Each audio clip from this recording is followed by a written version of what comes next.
به نام خدا و سلام بر شما. به خبرهای مهم و جهانی امروز خوش آمدید. ابتدا نگاهی می اندازیم به چند سرخط.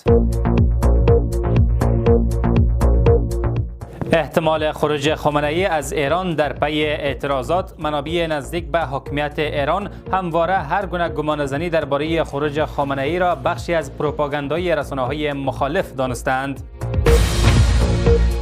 حضور میلیونی معترضان ایران در پاسخ به فراخوان پهلوی. ایرانیان در پاسخ به دومین فراخوان شاهزاده رضا پهلوی شنبه شب با حضور میلیونی در خیابان‌های شهرهای کوچک و بزرگ در سراسر ایران حضور یافتند. سفر وزیر تحصیلات عالی امارات اسلامی به عمان. وزارت تحصیلات عالی امارات اسلامی افغانستان طی خبرنامه میگوید که ندا محمد ندیم در رأس یک هیئت عالی رتبه به عمان رفته است. و تشدید حملات روسیه به اوکراین در آستانه صلح. با اینکه روسیه و اوکراین با میانجیگری آمریکا در آستانه صلح قرار دارند، روسیه 33 حمله پهپادی در شهرهای مختلف اوکراین انجام داده است.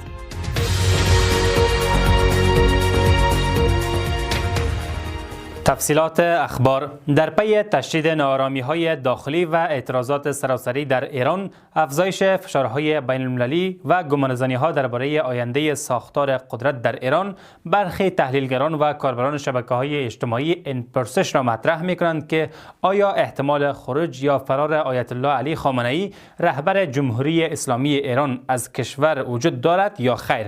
کارشناسان سیاسی میگویند تاکنون هیچ نشانه رسمی یا تایید شده دال بر برنامه‌ریزی برای ترک کشور از سوی رهبر جمهوری اسلامی منتشر نشده است. به باور این تحلیلگران، ساختار امنیتی و سیاسی ایران به گونه‌ای طراحی شده که خروج رهبر نظام حتی در شرایط بحرانی بسیار بعید به نظر می‌رسد.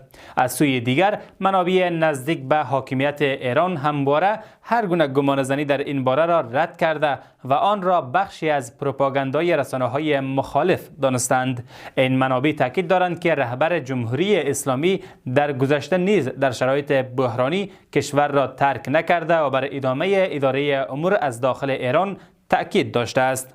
از سوی دیگر، حساب کاربری آیت الله علی خامنه‌ای رهبر جمهوری اسلامی ایران در شبکه اجتماعی اکس شامگاه شنبه 20 دی ماه با انتشار تصویری از او نوشت: ان شاء الله به زودی زود خداوند احساس پیروزی را در دلهای همه مردم ایران رواج بدهد. این پست در شبکه‌های اجتماعی واکنش‌های مختلف به همراه داشت. عده‌ای به کنایه نوشتند که آقای خامنه‌ای خودش متوجه شده است که معترضان به زودی پیروز خواهند شد. بعضی هم نوشتند که در چنین مواقع بحرانی خطاب رهبر جمهوری اسلامی به هواداران و طرفداران نظام است تا شک و تردیدی در آنها به آینده و بقای حکومت به وجود نیاید. در این میان عده‌ای هم گمانه‌زنی کردند که با قطع کامل اینترنت حکومت هدفش سرکوب خشن معترضان مثل دوره‌های قبل است و این جمله در شبکه اکس اعتراف خامنه‌ای به فرمان کشتار است. رئیس مجلس شورای اسلامی ایران هم به تازگی گفته است که در صورت حمله به ایران، اسرائیل و پایگاه‌های آمریکا را می‌زنیم. محمد باقر قالیباف هشدار داده است که در صورت هر گونه حمله به این کشور، پایگاه‌های نظامی آمریکا، اسرائیل و کشتی‌های آمریکایی در منطقه اهداف مشروع جمهوری اسلامی خواهند بود. او با اشاره به ایالات متحده آمریکا و همپیمانانش در منطقه تاکید کرده که نباید مرتکب اشتباه محاسباتی حمله به ایران شوند. معترضان ایرانی هم در پاسخ به دومین فراخوان شاهزاده رضا پهلوی که از مردم خواست روزهای شنبه و یکشنبه مراکز شهرها را تسخیر کنند، شنبه شب با حضور میلیونی در خیابان‌های شهرهای کوچک و بزرگ در سراسر ایران حضور یافتند و شعار دادند این آخرین نبرد پهلوی برمیگرده. خیزش ملی ایرانیان در رأس اخبار ده‌ها رسانه و روزنامه آمریکایی و اروپایی است و آنها شاهزاده رضا پهلوی را رهبر قدرتمند اپوزیسیون ایران توصیف کردند که ایرانیان حول او گرد هم آمدند. حکومت برای چهارمین روز متوالی با قطع اینترنت و تلفن می‌کوشد ارتباط مردم ایران را با جهان خارج قطع کند و معترضان را اغتشاشگر و محارب و اعتراضات را به دخالت آمریکا و اسرائیل ربط داده، اما ایرانیان با کمک ماهواره‌های استارلینک آنچه در این خیزش ملی می‌گذرد را به جهان مخابره می‌کنند. گزارش‌های میدانی حاکی از آن است که حکومت برق را نیز در بسیاری از خیابان‌ها قطع کرده و به سرکوب خشن اعتراضات مشغول است. اکنون تماس تلفنی سیما یکی از معترضین را در برنامه داریم که اتفاقات شب گذشته را بیان می‌کند. سیما، در ایران اوضاع چگونه است و میشه در این مورد به ما توضیح بدهی که دیشب چگونه گذشت و چه اتفاقایی در ایران رخ داد؟ از تهران، از خیابون ستارخان سلام میگم به همه مردم ایران در داخل و خارج کشور. میخوام بگم به همتون افتخار میکنم. امروز ما یه شکوه حماسه دیدیم تو خیابون ستارخان. مردم، زن و مرد با بچه هاشون، حتی بچه های نوجوانشون را آورده بودن توی خیابون. پرچم شیر و خورشید، پرچم کیانی توی خیابون بود. خیلی زود خیابون بسته شد، مردم به سمت صادقیه حرکت میکردن و واقعا جمعیت از 2-3 شب قبل بیشتر بود. اینو من میتونم به وضوح بهتون بگم. یه نکته دیگه هم که خیلی دوست داشتم بگم این بود که ما وقتی داشتیم برمیگشتیم یه سری از نیروهای سرکوب رو دیدیم که توی یکی از کوچه‌های خلوت مونده بودن. حدود 10-15 نفر بودن. با اینکه حدود 200-300 متر اونورتر مردم داشتن شعار میدادن، نرفتن برای سرکوبشون. میخواستم بگم که اونها هم کم کم دارن میفهمن که ما سرکوبگر، ما اغتشاشگر نیستیم، ما همین مردمیم.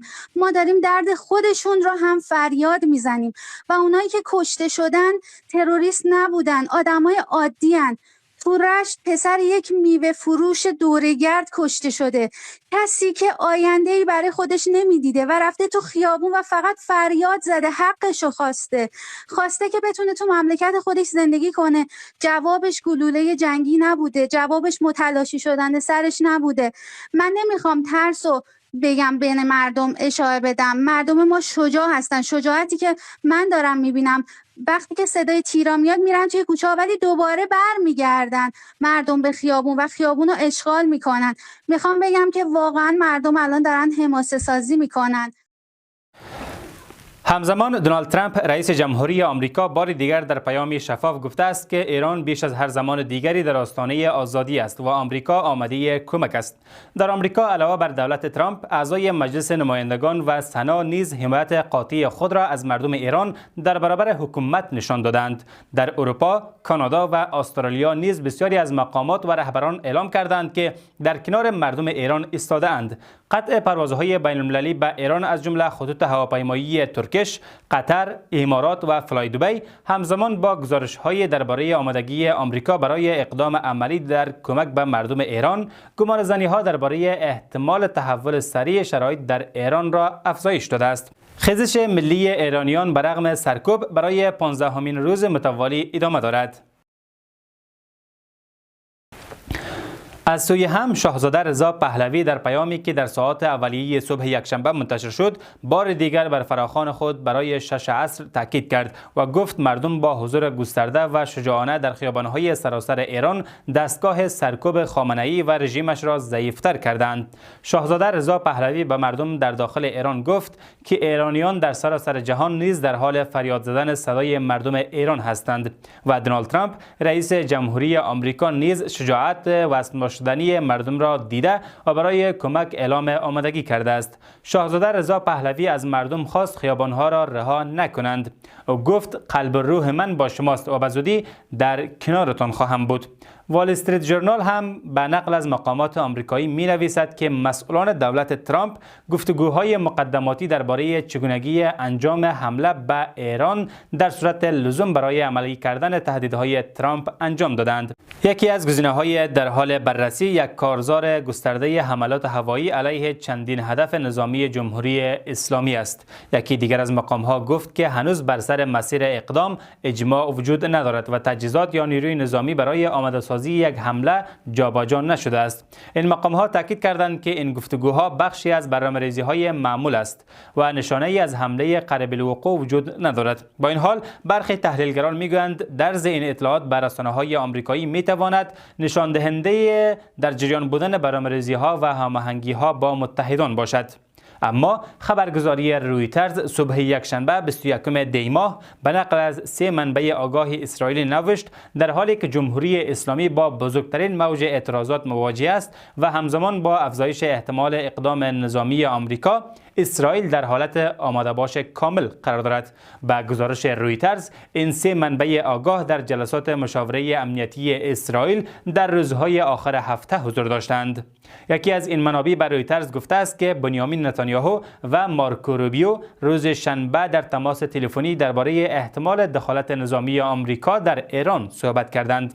مقام‌های جمهوری اسلامی ایران هم گفتند که در صورت لزوم و با هدف دفاع مشروع می‌توانند قبل از حمله دشمن اقدام کنند. از جبهه مقابل بنیامین نتانیاهو هم در مصاحبه با اکونومیست که روز جمعه منتشر شد گفت که اگر ایران به اسرائیل حمله کند عواقب وحشتناکی برای آن خواهد داشت. توجه کنید به یک خبر داخلی. وزارت تحصیلات عالی امارات اسلامی افغانستان گفته که ندا محمد ندیم در رأس یک هیئت عالی رتبه به عمان رفته است. این وزارت امروز در خبرنامه در اکس نوشته که وزیر تحصیلات عالی امارات اسلامی برای گسترش و تحکیم همکاری‌های علمی به عمان رفته است. وزارت تحصیلات عالی افزوده که ندا محمد ندیم در سفرش به عمان با مقام‌های این کشور درباره تقویت روابط علمی گفتگو و از نهادهای تحصیلی این کشور دیدن خواهد کرد. وزیر تحصیلات عالی امارات اسلامی ماه گذشته خورشیدی برای گسترش همکاری‌های علمی به ایران رفته بود. با اینکه روسیه و اوکراین با میانجیگری آمریکا در آستانه صلح قرار دارند، روسیه به حملات خود در شهرهای مختلف اوکراین شدت بخشیده است. در پی حمله‌های تازه پهپادی و هوایی روسیه بر اوکراین کم از کم 6 تن کشته و 13 تن دیگر زخمی شدند. رسانه‌های بین‌المللی امروز گزارش داده که در حمله‌های روسیه زیان‌های گسترده بر زیرساخت‌ها و خانه‌های مسکونی وارد شده است. ستاد کل ارتش اوکراین اعلام کرده که تنها در یک شبانه روز 139 درگیری نظامی ثبت شده و روسیه 33 حمله هوایی انجام داده است. به گفته این نهاد بیش از 4000 پهپاد و هزاران حمله توپخانه‌ای در جریان این عملیات‌ها به کار گرفته شده است. و آخرین خبر، مقام‌های محلی در شهر حلب سوریه گزارش داده که نیروهای دموکراتیک به رهبری کردها پس از چند روز درگیری خونین و در پی توافق آتش بس شهر حلب را ترک کردند و کنترل کامل این شهر به دست نیروهای دولتی سوریه افتاده است. اعظام الغریب والی حلب با مداد امروز گفته که با خروج نیروهای دموکراتیک از محله‌های شیخ مقصود و اشرفیه، حلب اکنون به طور کامل از حضور این نیروها خالی شده است. به گفته الغریب، روند خروج نیروهای دموکراتیک با هماهنگی ارتش سوریه و از طریق بس‌ها در جریان شب انجام شده است. در همین حال مظلوم عبدی فرمانده نیروهای دموکراتیک تاکید کرده که این گروه با میانجیگری بین‌المللی به تفاهمی برای برقراری آتش بس و تخلیه امن غیر نظامیان، زخمیان و جنگجویان دست یافته است. در جریان این درگیری‌ها دست کم 30 تن کشته و بیش از 150,000 تن مجبور به ترک خانه‌هایشان شدند. دوستان و همراهان گرامی، این بود مهمترین خبرهای امروز. ممنون از همراهیتان. برای دنبال کردن تازه‌ترین خبرها کانال یوتیوب ما را سابسکرایب و صفحه فیسبوک ما را فالو کنید. تا خبرهای بعدی، خدا نگهدارتان.